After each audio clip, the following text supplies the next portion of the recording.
Welcome to IBTV. ముందుగా headlines చూద్దాం. పహల్గామ్ ఉగ్రదాడిపై భారత్ ఉపజాతీయ భద్రతా సలహాదారు విక్రమ్ మిశ్రీ కీలక వ్యాఖ్యలు. పాక్ ప్రపంచాన్ని తప్పుదోవ పట్టించే ప్రయత్నం చేస్తోందన్న విక్రమ్ మిశ్రీ ఉగ్రవాదంపై భారత్ హక్కుగా పోరాటం చేసిందని వెల్లడి.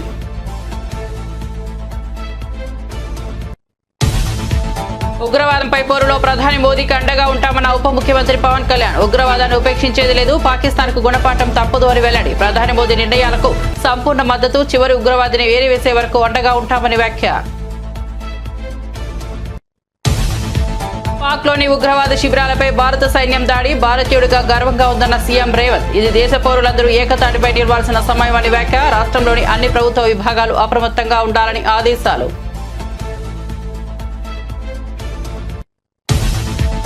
ఢిల్లీలో అమిత్ షా అత్యవసర సమీక్ష. పహల్గామ్ ఉగ్రదాడికి బదులు తీర్చుకున్న భారత్. పీఓకేలోని ఉగ్రవాద శిబిరాలపై దాడులు, ఆపరేషన్ సింధూర్ విజయవంతం. పాక్ నేపాల్ సరిహద్దు రాష్ట్రాలతో సీఎంతో అమిత్ షా వీడియో కాన్ఫరెన్స్.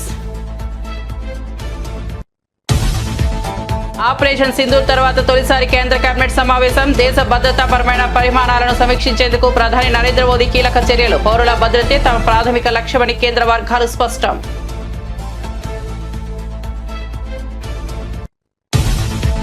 హైదరాబాద్ లో మిస్ వరల్డ్ పోటీలో అంతర్జాతీయ ఖ్యాతి దక్కించుకున్న నగరం. విమానాశ్రయంలో అందాల భామలకు ఘన స్వాగతం. హైదరాబాద్ కు తరలివచ్చిన ప్రపంచ సుందరీమణులు.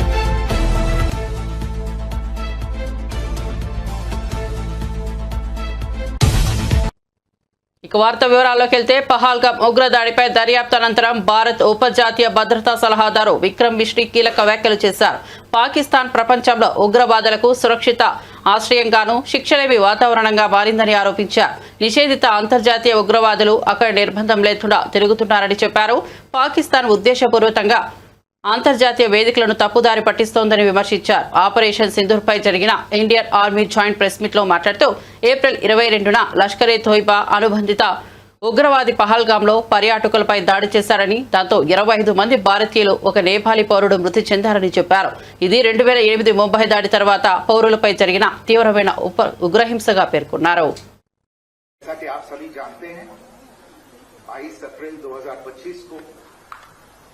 लश्कर तैयबा से संबंधित पाकिस्तानी और पाकिस्तान प्रशिक्षित आतंकवादियों ने भारत में जम्मू और कश्मीर के पहलगाम में भारतीय पर्यटकों पर बर्बरतापूर्ण हमला किया. 25 भारतीयों और एक नेपाली नागरिक को कायरतापूर्ण मौत के घाट उतार दिया गया. मुंबई के 26 नवंबर 2008 के हमलों के बाद ये भारत में हुई किसी आतंकवादी हमले में मारे गए आम नागरिकों की संख्या की दृष्टि से सबसे गंभीर घटना है. पहलगाम का हमला अत्याधिक बर्बरतापूर्ण था, जिसमें वहां मौजूद लोगों को करीब से और उनके परिवारों के सामने सिर पर गोली मारी. पाकिस्तान दुनिया भर में आतंकवादियों के लिए एक शरण स्थल के रूप में पहचान बना चुका है.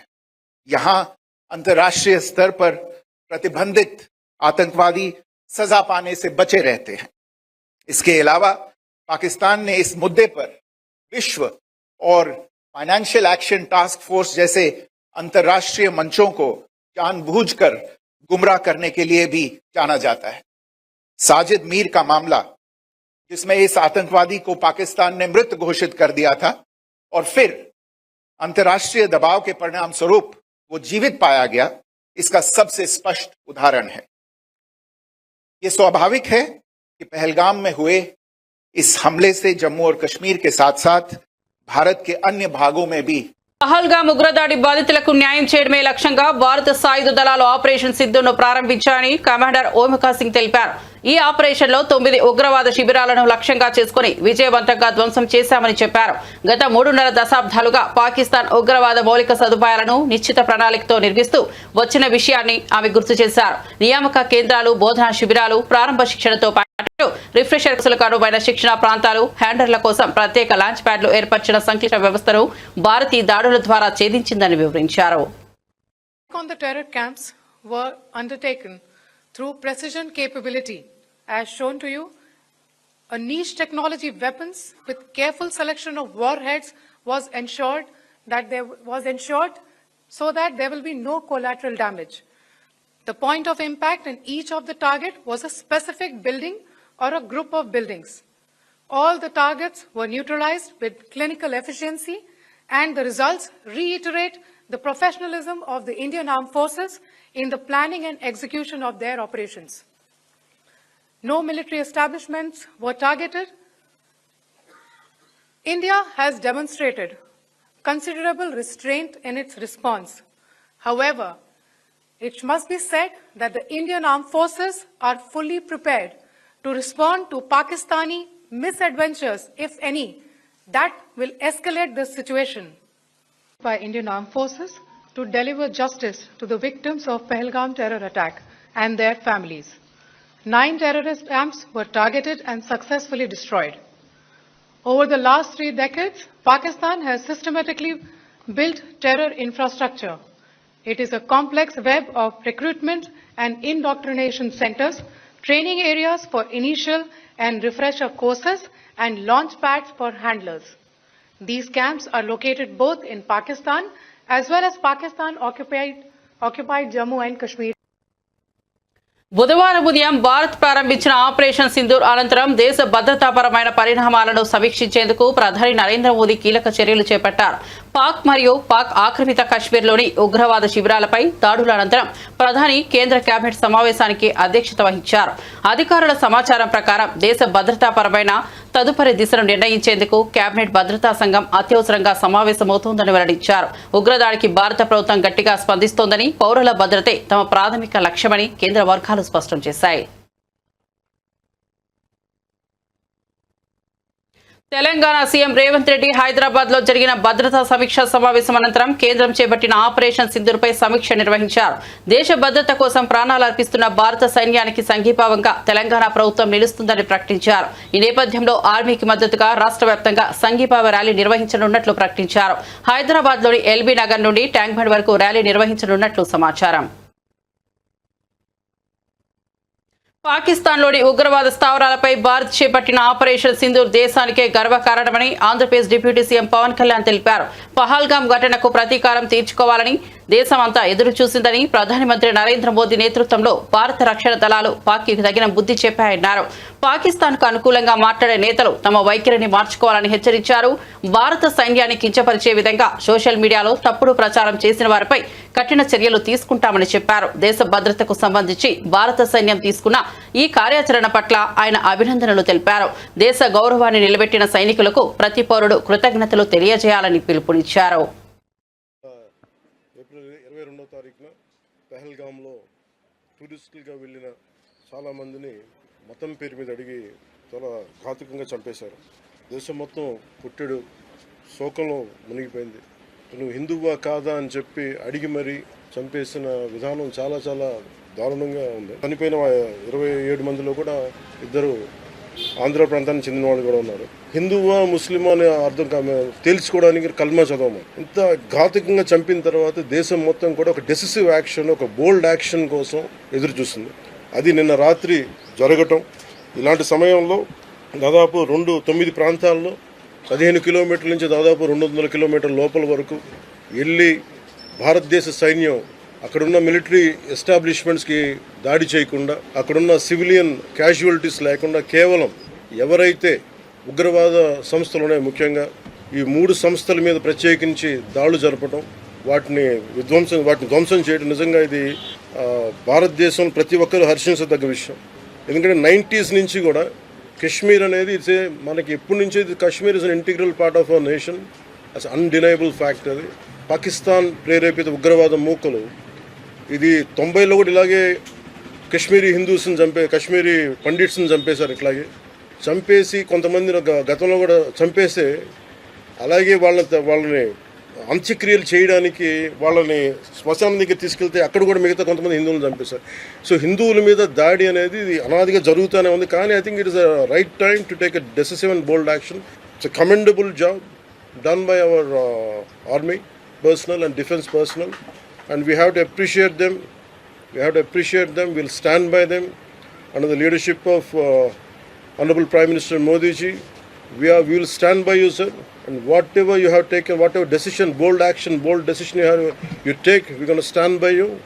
We are with you. This is a time of war, not a full-blown war, but it is a protracted war which will continue for a long time. And Pakistan should be taught a tough lesson because they are the ones who are harboring these terrorists. No matter where a bomb blast happened, including in Hyderabad, including in Lumbini Park a decade plus back, in Gokul Chat, this has become a menace.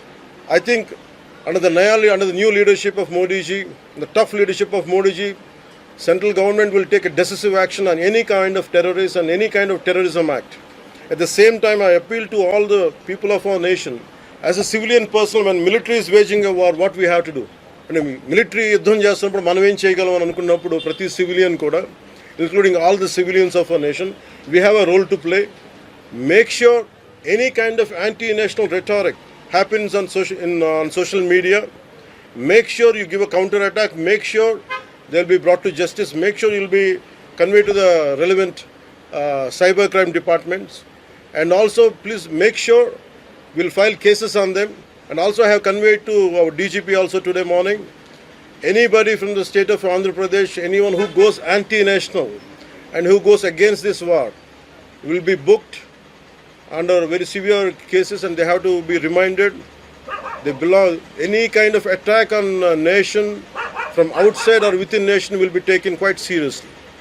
They have to take this into consideration, and they have, especially celebrities, especially who think their social media influencers, don't comment about army. You don't know the ABC of how to safeguard the borders of this nation. You never know. So, as the dogs are barking right now, simply don't bark on social media.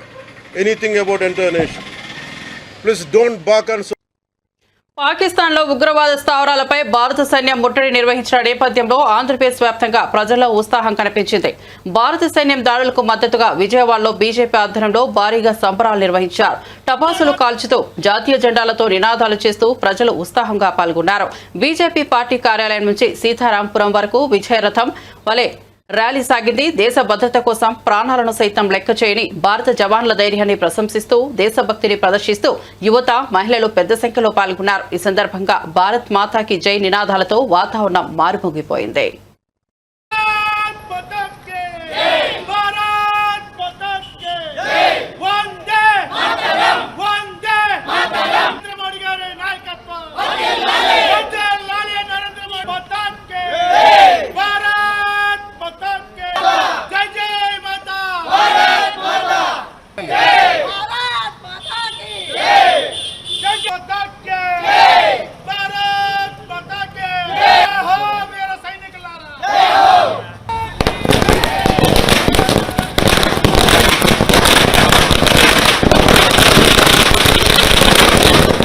భారత జాతి ఉవ్వెత్తున ఎగిరిపడినటువంటి ఆనందంతో ఇవాళ వీక్షిస్తూ ఉంది.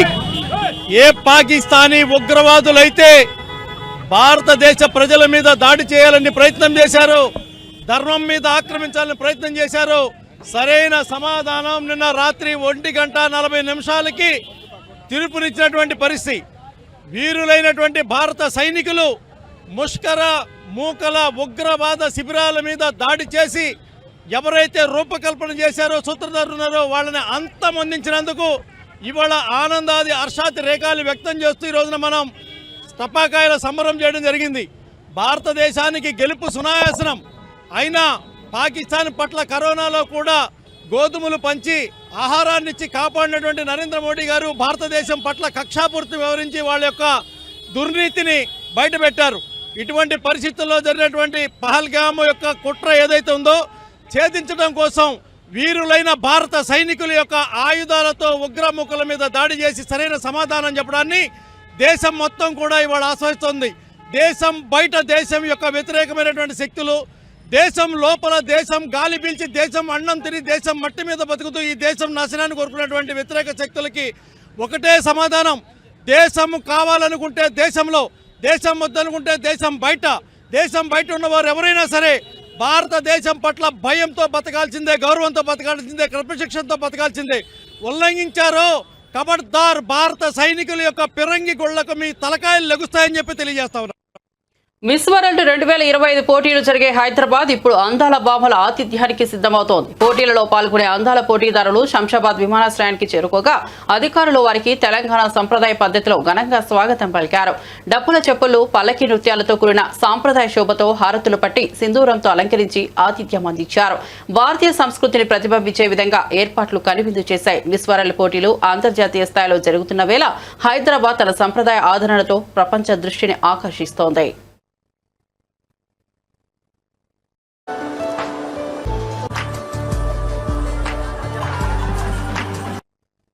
తాడేపల్లిలోని వైఎస్ఆర్సీపీ కేంద్ర కార్యాలయంలో మాజీ సీఎం వైఎస్ఆర్సీపీ అధినేత వైఎస్ జగన్మోహన్ రెడ్డి సమక్షంలో పలువురు రాష్ట్ర స్థాయి ఉద్యోగ సంఘాల నాయకులు పార్టీలోకి చేరారు. ఏపీ ఎన్జీఓ మాజీ రాష్ట్ర అధ్యక్షులు బివి సుబ్బారావు, బండి శ్రీనివాసరావుతో పాటు ఉమామహేశ్వరరావు, ఎం విజయ్ సింహారెడ్డి, తోట సీతారామాంజనేయులు అసోసియేషన్ మాజీ నేతలు వైఎస్ఆర్సీపీలో చేరారు. ఈ కార్యక్రమంలో వైఎస్ఆర్సీపీ ఎంప్లాయీస్ వింగ్ రాష్ట్ర అధ్యక్షులు ఎన్ చంద్రశేఖర్ రెడ్డి పాల్గొన్నారు. పార్టీకి బలమిచ్చే కీలక నేతల చేరికతో వైఎస్ఆర్సీపీలో ఉత్తేజం నెలకొంది. విశాఖపట్నంలోనే కంపెనీలకు ఎకరాల కొద్దీ భూములు 99 పైసలకే కేటాయించడం ఎంతవరకు న్యాయమని మాజీ ఎమ్మెల్యే విశ్వేశ్వరరెడ్డి ప్రశ్నించారు. అదేవిధంగా అనంతపురంలో పరిశ్రమలు పెట్టేందుకు ఎందుకు భూములు ఇవ్వడం లేదని మండిపడ్డారు.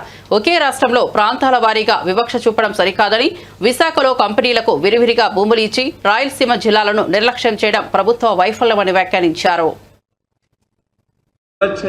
చంద్రబాబు నాయుడు గారి మనకు మభ్యపెట్టే మాటలు చెప్పి ముందుకు పోతున్నాడు అనేటువంటిది ఈ సందర్భంగా నేను తెలియజేస్తా ఉన్నా. మేము ఒకటే అడుగుతా ఉన్నాం. ఇప్పుడు టీసీఎస్ కంపెనీకి వైజాగ్లో 99 పైసలకు భూమి ఇస్తావు.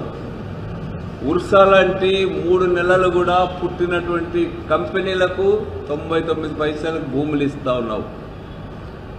మీ అనుయాయులకంతా భూములు 99 పైసలకే కట్టబెడతావు. అసలు 99 పైసలు అనేది ఉందా? 99 పైసలు ఎక్కడైనా చూడగలమా మనం? ఈరోజు 99 పైసలు భూములు కట్టబెడతా ఉన్నాడు, ఉద్యోగాలు కల్పిస్తారు వాళ్ళని చెప్పి. మా జిల్లాలో విస్తారంగా ఉన్నాయి కదా, అతి విశాలమైనటువంటి జిల్లా కదా అనంతపూర్ జిల్లా. ఈ జిల్లాలో లక్షల ఎకరాల బీడ్లుగా ఉన్నాయి. ఇక్కడ ఎందుకు అట్లాంటి సౌకర్యం మీకు కల్పించాలని నేను అడుగుతా ఉన్నా. అనంతపూర్ జిల్లా లాంటి జిల్లాలు మీకు అత్యధిక స్థానాలు ఇచ్చినటువంటి జిల్లా ఇవి. మరి ఇక్కడ ఎందుకు మీరు అవసరమైన భూములు కేటాయించి ఇక్కడ భారీ పరిశ్రమలు తేవడానికి ఎందుకు ప్రయత్నించాలని చెప్పి నేను చంద్రబాబు నాయుడు గారిని అడుగుతా ఉన్నా ఈ సందర్భంగా.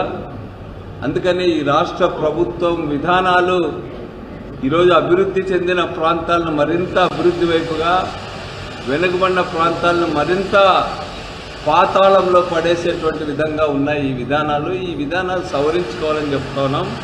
ఇదే సందర్భంగా ఉరవకొండ ప్రాంతంలో జీడిపల్లి రిజర్వాయర్కు దాదాపు 645 మంది రైతులకు ఒక్కొక్కరికి 10 లక్షల ప్రకారం ఒక ప్యాకేజ్ కూడా సిద్ధం చేసి రెడీగా ఉంది. జీడిపల్లి గ్రామ పునర్నిర్మాణం చేయాల్సినటువంటి అవసరం ఉంది. వాళ్ళకు వెంటనే కూడా దాదాపు 55 కోట్ల రూపాయలు వాళ్ళకు వెంటనే ఇవ్వాలనేటువంటిది కూడా చంద్రబాబు నాయుడు గారు వచ్చిన సందర్భంగా వాటిని అనౌన్స్ చేయాలని చెప్పి నేను కోరుతా ఉన్నా. అదేవిధంగా ఇప్పటికే టెండర్లు పిలిచి పనులు స్టార్ట్ కావాలా. గుంటకల్లు, అదేవిధంగా వజ్రకరూరు చెరువులకు నీళ్ళిచ్చేదాన్ని కూడా దానికి అవసరమైనటువంటి అనౌన్స్. తెలంగాణ సీఎం రేవంత్ రెడ్డి మాటలలో ఆవేదన మాత్రమే కాదు, రాష్ట్ర ఆర్థిక పరిస్థితిపై కూడా వాస్తవ చిత్రం కూడా ఉందని టీపీసీసీ అధికార ప్రతినిధి డాక్టర్ సత్యం శ్రీరంగం పేర్కొన్నారు. ఆయన మాట్లాడుతూ రేవంత్ వ్యాఖ్యలను రాజకీయ కోణంలో కాకుండా ప్రజల అభ్యున్నతికి ఉన్న ఆందోళనగా చూడాలని తెలిపారు. పాత ప్రభుత్వాల భారం, అప్పుల పాలన వల్ల రాష్ట్రం ఎదుర్కొంటున్న సంక్షోభాన్ని ప్రజలు గ్రహించాలని కోరారు. బాధ్యత గల నాయకుడిగా రాష్ట్ర ఆర్థిక పరిస్థితిని నిక్షేపపాతంగా వెల్లడించిన సీఎం రేవంత్ కు ప్రజలు మద్దతు ఇవ్వాలని పీసీసీ సభ్యుడు సత్యం శ్రీరంగం వ్యాఖ్యానించారు. ఇలా మేము పరిపాలన చేస్తుంటే ఉద్యోగ నియామకాలు చేపట్టి జీతాలు టయానికి ఇచ్చి, టయానికి ఇన్స్టాల్మెంట్లు పే చేస్తూ, టయానికి రెంట్లు పే చేస్తూ, టయానికి వడ్డీలు కట్టుకుంటూ, మీరు చేసిన అప్పులన్నీ తీర్చుతూ ఈ రాష్ట్రాన్ని ఆర్థికంగా పరిపుష్టం చేసి, ఆర్థికంగా ఇంకా లాభం ఇచ్చి, ఆర్థికంగా ఆదాయ వనరులు పెంచుకొని ఇచ్చిన హామీని, ప్రతి హామీని నెరవేరుస్తామని ముఖ్యమంత్రి గారు చెబుతుంటే ఆయన ఆక్రోశంతో ఆయన బాధతో ఎల్లగక్కిన మాటల్ని మీరు తప్పుదో పట్టిస్తారా? ఏం మాట్లాడతారు బండి సంజయ్ గారు, ఈటల రాజేంద్ర గారు, కిషన్ రెడ్డి గారు, కేటీఆర్, హరీష్ రావు గారు? అసలు మీకు సిగ్గుందా? మీరు మాట్లాడే మాటలకు అర్థం ఉందా? తెలంగాణ ప్రజలకు విజ్ఞప్తి చేస్తున్నాం, తెలంగాణ ఉద్యోగ సంఘాలకు విజ్ఞప్తి చేస్తున్నాం. మీరు ఏం ఆలోచించాలి? మీ కష్టాలకు కాంగ్రెస్ పార్టీ తోడుగా ఉంది, ఈ ప్రభుత్వం తోడుగా ఉంది. ఈ ప్రభుత్వం మీకు ఇచ్చిన ప్రతి హామీని నెరవేరుస్తుంది. సమయస్ఫూర్తితో వ్యవహరించండి. ఇది నరనినాదంగా చేయాల్సిన సమయం కాదు. ఇది ముఖ్యమంత్రి గారు ఒక్కడే ఆవేదన కాదు, ప్రతి నాయకుడు, ప్రతి కాంగ్రెస్ పార్టీ కార్యకర్త, ప్రతి తెలంగాణ పౌరుడి ఆవేదన. మీరున్న 3%కి 97% ఉన్న ప్రజలను బెదిరించడం అంటే అది తప్పు. అది కాదు మీ ఆవేదన. మీరు ఆవేదన వెళ్ళగక్కాలంటే మంత్రుల దగ్గర రండి, ముఖ్యమంత్రి కలవండి. గతంలోలాగా ముఖ్యమంత్రి కలవని పరిస్థితి కాదు కదా. ముఖ్యమంత్రి ఈ రోజు ప్రతి వ్యక్తిని కలుస్తున్నారు. ఈ రాష్ట్రానికి ఏది మంచి సరే ఆ వ్యక్తికి సలహా తీసుకుంటున్నారు. 24 గంటల్లో 18 గంటలు ముఖ్యమంత్రి గారు పనిచేస్తున్నారు. ఇంకేం చేయాలి? ఈ రోజు కూడా నేను ఒకటే చెప్తాను, రాష్ట్ర కాంగ్రెస్ పార్టీ అధికార ప్రతినిధిగా, ముఖ్యమంత్రి గారు ఆవేదన అర్థం చేసుకోండి. ఈ రాష్ట్రాన్ని గాడిలో పెట్టే పరిస్థితికి మీరు సహకరించండి. మీ యొక్క ప్రతి విలువైన కోరిక, మీరు విలువైన డిమాండ్, అది సానుకూలంగా స్పందించడానికి ఈ ప్రభుత్వం సిద్ధంగా ఉంది. ఇంతకుముందే టీవీలో చూసాం, దాని మీద ఒక ఐఏఎస్ కమిటీ వేశారు ఉద్యోగ వాళ్ళ ఒక సమస్యల మీద. అదేవిధంగా ఆర్టీసీ కార్మికులతో మా ఆర్టీసీ మంత్రి వారు పొన్నం ప్రభాకర్ గారు చర్చలు జరిపించారు, సఫలమైంది. మేమేమన్నా చర్చల ద్వారా సఫలం చేసుకోండి, చర్చల ద్వారా సమస్యలు పరిష్కరించుకోండి, చర్చల ద్వారా మీ డిమాండ్లు పరిష్కరించుకోండి అని మేము కోరుకుంటుంది ఈ ప్రభుత్వం. ఈ ప్రభుత్వం ఫ్రెండ్లీ ప్రభుత్వం, ఈ ప్రభుత్వం ప్రజాప్రభుత్వం, ఈ ప్రభుత్వం తెలంగాణ ప్రజల ఆకాంక్షల మేరకు ఏర్పడ్డ ప్రభుత్వం. ఈ ప్రభుత్వం ప్రజాస్వామ్యయుతంగా ఈ రాష్ట్రాన్ని పరిపాలిస్తున్న ప్రభుత్వం. ఇలాంటి పరిస్థితుల్లో మీరు మాట్లాడటం, అవాకులు చెవాకులు మాట్లాడడం తగదు. మీరు ప్రతిపక్షాల కుట్రలో భాగం కావద్దు. మీరు ప్రతిపక్షాల కుట్రలో మీరు పావులు కావద్దు. ప్రతిపక్షాల కుట్ర మీరు. హైదరాబాద్ లో భద్రతా దళాల ఆధ్వర్యంలో డిఫెన్స్ మాక్ డ్రిల్ ప్రారంభమైంది. Secunderabad, Varedpalli, Kacheguda railway station, hitech city, cyber towers, Telangana secretariat కూడలి వంటి కీలక ప్రాంతాల్లో సైరన్లు మోగడంతో నగరవాసుల్లో కాసేపు ఉత్కంఠ నెలకొంది. సెక్రటేరియట్ వద్ద 2 నిమిషాల పాటు ఫైర్ సిబ్బంది సైరన్ మోగించారు. అత్యవసర పరిస్థితి ఉత్పన్నమైతే ఎలా స్పందించాలో తెలుసుకునే ఉద్దేశంతో మాక్ డ్రిల్ చేపట్టినట్లు అధికారులు తెలిపారు.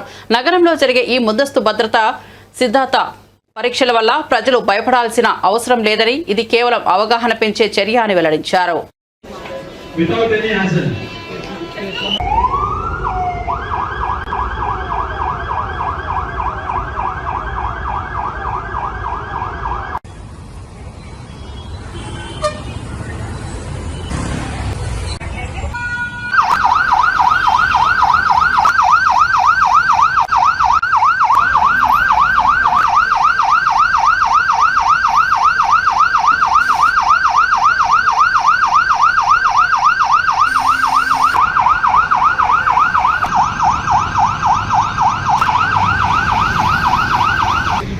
పబ్లిక్ అవేర్నెస్ గురించి మనకు జరిగే పరిణామాలు కావచ్చు, పబ్లిక్ ప్యానిక్ కాకుండా ఎలా చేస్తే మనకు జరిగే దానిలో మనం ఎలా రియాక్ట్ కావాలి, ఎలా ఉండాలి అనే దాని మీద ఈ మాక్ డ్రిల్ అనేది కండక్ట్ అవుతుంది. సిద్దిపేట మండలం ఈర్కోడ్ గ్రామంలోని ఐకేపీ సెంటర్ ను సందర్శించిన మాజీ మంత్రి ఎమ్మెల్యే హరీష్ రావు వర్షానికి తడిసి మొలకెత్తిన ధాన్యాన్ని పరిశీలించారు. వెంటనే ధాన్యం కొనుగోలు చేయాలని అధికారులు ఆదేశించారు. రైతులకు అండగా ఉంటానని భరోసా ఇచ్చారు. ఈ సందర్భంగా సీఎం రేవంత్ రెడ్డిపై తీవ్రంగా విరుచుకుపడ్డారు. అందాల పోటీల మీద పెట్టే శ్రద్ధ రైతుల మీద పెట్టడం లేదు.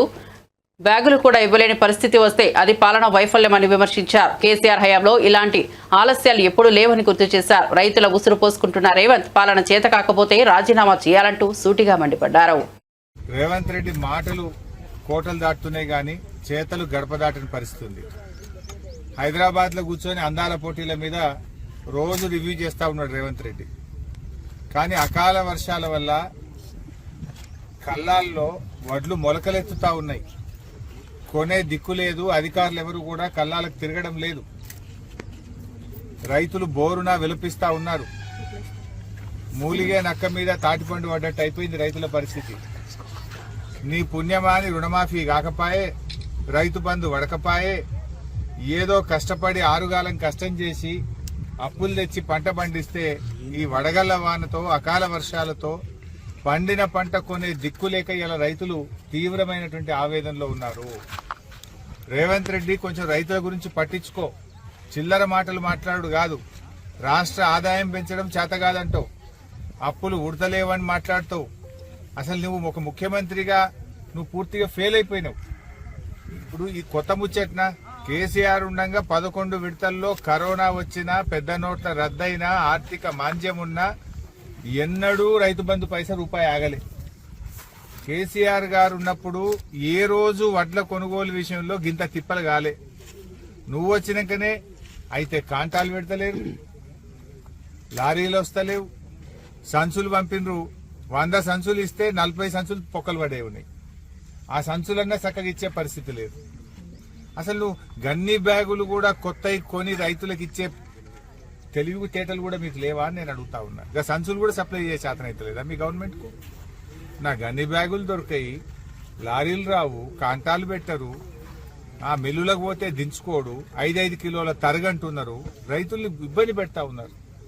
నేను ఇలా సిద్దిపేట రూరల్ మండలం ఇరుకోడు గ్రామంలో వస్తే ఏ కుప్పలో చేయి పెట్టినా కూడా మొలకెత్తిన వడ్లే కనబడతా ఉన్నాయి. హైదరాబాద్ లో కూర్చొని ఉత్తమ్ కుమార్ రెడ్డి ఏమో మేము కొంటున్నాం అని ఏడగొంటున్నాం. మరి మొలకలెత్తి ఈ రోజు వడ్లు నల్లబడిపోతున్నాయి. ఇప్పుడు వర్షం పడంగానే వెంటనే ఎత్తి రైస్ మిల్లులకు అలాట్మెంట్ ఇచ్చి బాయిల్డ్ రైస్ చేసుకోవచ్చు కదా. రెవెన్యూ వ్యవస్థ ఏం చేస్తున్నారు? కలెక్టర్లు, ఆర్డీఓలు, ఎంఆర్ఓలు, DM civil supplies, agriculture department ఏం చేస్తుంది అని నేను అడుగుతా ఉన్నా. ఆ రోజు కేసీఆర్ గారి ప్రభుత్వం ఉన్నప్పుడు ఏమైనా వాన పడితే ఎంఆర్ఓలు పోయి సెంటర్లలో కూర్చొని ఆర్ఐఓ కాడ, డిటిఓ కాడ, ఎంఆర్ఓ కాడ కూర్చొని ఆర్డీఓలు తిరుక్కుంటా మిల్లులకు వెంటనే దించిపిచ్చి రైతుల్ని కాపాడుకునే ప్రయత్నం చేసినాం. నువ్వు రైతు బంధు చేయపోతివి, రుణమాఫీ చేయపోతివి, కనీసం పండిన వడ్లు కూడా కొనే తెలివి లేదా నీ ప్రభుత్వానికి అని అడుగుతా ఉన్నా. చేత కాకపోతే దీపో. ఎందుకంటే నువ్వు అప్పు ఉట్టదంటావు, పైసా పెంచనంటావు, వడ్లు కొననంటావు, రైతు బంధు వేయనంటావు, రుణమాఫీ చేయనంటావు. మరి నువ్వు ఎందుకున్నావు? ఆనాడేమో పాకిస్తాన్ పై యుద్ధానికి భారత్ దూరంగా ఉండాలని, పోరాటం ఉగ్రవాదం మీద మాత్రమే కేంద్రీకృతం అవ్వాలని సిపిఐ సీనియర్ నాయకుడు నారాయణ హితవు పలికారు. భారత ఆర్మీ ఉగ్రవాదులను హతమార్చడానికి ట్రైనింగ్ తీసుకుంటోందని, పాక్ పై యుద్ధం చేయడానికి కాదని అన్నారు. ఉగ్రవాదం అంతమయ్యే వరకు పోరాటం న్యాయమే, కానీ పాక్ పౌరులు ప్రభుత్వంపై దాడులు చేయడం సమంజసం కాదని తెలిపారు. అలా చేస్తే ఉగ్రవాదానికి మరింత బలం చేకూరుతుందని హెచ్చరించారు. పాక్ కూడా ఉగ్రవాద నిర్మూలనలో భారత్ కు సహకరించాలన్నారు. శాంతి సహనంతో సమస్యలకు పరిష్కారం కనుగొనాలని నారాయణ సూచించారు.